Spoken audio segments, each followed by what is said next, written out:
Trashëgimia shqiptare në rrezik, shteti dështon aty ku nuk ka të drejtë të dështojë. Shqipëria pëlqen të shfaqet si vend me histori të lashtë, me qytete muze, me pasuri natyrore unike dhe me identitet kulturor të spikatur. Por pas fasadës së fjalimeve zyrtare, dokumentet flasin ndryshe. Një auditim I kontrollit të lartë të shtetit nxjerr në pa mangësi serioze në mbrojtjen dhe menaxhimin e pasurive shqiptare të regjistruara në UNESCO dhe të atyre që presin prej vitesh në listën tentative.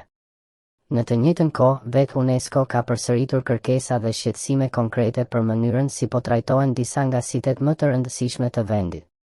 Në zemër të këtij problemi qëndron një pyetje e thjeshtë: a e konsideron vërtet shteti shqiptar trashëgimin kombëtare një pasuri për të mbrojtur, apo vetëm një etiket prestigji për propagandë? Sepse kur vjen puna te fondet, planifikimi, koordinimi institucional dhe zbatimi I standardeve ndërkombëtare, panorama që del nga auditimi është alarmante. KSR konstaton se për periudhën 2020-2024 nuk rezultojnë fonde të planifikuara posaçërisht në buxhetin e Ministrisë Përgjegjëse për mbrojtjen e pasurive UNESCO dhe atyre në listën tentative. Edhe në nivel vendor, bashkitë e audituara paraqesin të njëjtën tablo të zymt: mungesë planifikimi financiar për pasuritë që mbajnë peshën e historisë dhe identitetit të vendit. Ky nuk është një defekt teknik. Është një dështim politik dhe institucional. Sepse një shtet që nuk planifikon fonde për trashëgimin e vet, në thelb po pranon se nuk e ka atë prioritet. Nuk mjafton të përmendësh Butrintin, Beratin, Gjirokastrën apo Orin në broshura turistike, kur në praktik nuk ndërton mekanizmat financiar dhe administrativ që garantojnë mbrojtjen e tyre afatgjallë. UNESCO e njeh Shqipërinë me 4 pasuri të regjistruara në listën e trashëgimisë botërore, por njohja ndërkombëtare nuk të shpëton nga përgjegjësia e brendshme. Akoma më e rëndë bëhet tabloja kur shihen rekomandimet e lëna prej UNESCO-s dhe mënyra si institucionet shqiptare kanë reaguar ndaj tyre. Për qendrat historike të Beratit dhe Gjirokastrës, Komiteti I Trashëgimisë Botërore ka shprehur keqardhje për mungesën e zbatimit të plotë të planit të integruar të menaxhimit dhe shqetësim për moszbatimin e rekomandimeve të misionit monitorues.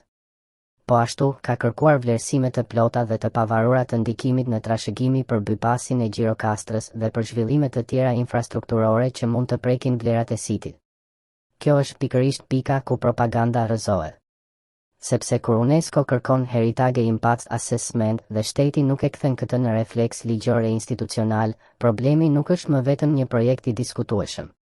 Problemi është se Shqipëria nuk po arrin të ndërtojë një kulturë shtetërore të mbrojtjes së trashëgimisë sipas standardeve që vetë ka pranuar ndërkombëtarisht.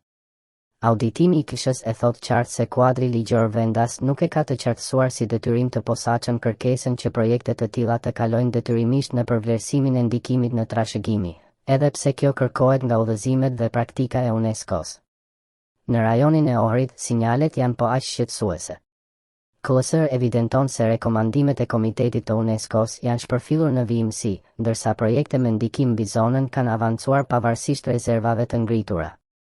Kur një sit me vlerë të jashtëzakonshme universale trajtohet me këtë nivel lehtësie, atëherë nuk kemi më të bëjmë me administrim të dobët, por me rrezik real për degradim të pasurisë. Trashëgimia nuk humbet vetëm nga shembja apo shkatërrimi I drejt për drejt, ajo dëmtohet edhe nga vendimet graduale, nga tolerimi I ndërhyrjeve të gabuara dhe nga mungesa e kontrollit serioz shtetëror. Edhe Butrinti, që shpesh paraqitet si shembull suksesi në ligjërimin zyrtar, nuk I ka shpëtuar vërejtjeve. UNESCO ka kërkuar që dokumentet e reja të menaxhimit të dorëzohen për shqyrtim dhe ka insistuar që për bypasin e ksamilit të jepen detaje dhe të kryhet vlerësim ndikimi përpara çdo angazhimi planifikues apo kontraktual. Kjo tregon se, pavarësisht prezantimeve optimiste, organizmat ndërkombëtar nuk janë bindur plotësisht nga mënyra se si po menaxhohet territori dhe ndërhyrjet përreth një prej pasurive më të rëndësishme të vendit. Një tjetër plagë e theksuar në auditim është mungesa e koordinimit institucional. Sipas gjetjeve, bashkëpunimi midis ministrive dhe institucioneve përgjegjëse nuk rezulton efektiv. Madje, në disa raste, vetë njësitë vendore nuk kanë informacion të plot për rekomandimet e UNESCO-s ose për problematikat konkrete që lidhen me pasuritë në territorin e tyre. Kjo është e pafalshme. Sepse trashëgimia kulturore dhe natyrore nuk mund të mbrohet me komunikim të çal, me përgjegjësi të paqarta dhe me institucione që sillen sikur po administrojnë çështje dytësore. Po aq tronditëse është situata e pasurive që ndodhen në listën tentative. Shqipëria ka 4 të tilla të evidentuara në faqen zyrtare të UNESCO-s, por auditimi nënvizon se për to nuk rezultojnë masa konkrete për përmbushjen e kritereve të regjistrimit përfundimtar dhe se puna për dosjet e nominimit nuk ka avancuar siç duhet. Kjo do të thotë se shteti jo vetëm që rrezikon ato që tashmë i ka në UNESCO, por edhe dështon të çojë përpara kandidaturat që mund të forconin profilin kulturor ndërkombëtar të vendit. Në thelb, Shqipëria po sillet si një shtet që kërkon nderin e vulës ndërkombëtare, por jo barrën e përgjegjësisë që ajo vulë sjell. Kërkon prestigjin e UNESCO-s, por jo disiplinën administrative, fondet, raportimet, menaxhimin e integruar dhe respektimin e rekomandimeve që kërkohen për ta merituar dhe ruajtur atë prestigj. Ky është thelbi i skandalit. Jo vetëm dështimi për të mbrojtur guret, peizazhet dhe qendrat historike, por dështimi për të kuptuar se trashëgimia është çështje shteti, jo dekor diplomatik.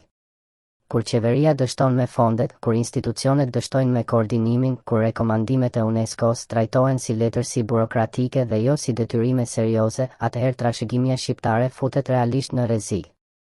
Dhe kur vihet në rrezik trashëgimia, nuk vihet në diskutim vetëm e kaluara. Vihet në diskutim vetë serioziteti i shtetit shqiptar përballë historisë së vet, përballë brezave që vinë dhe përballë botës.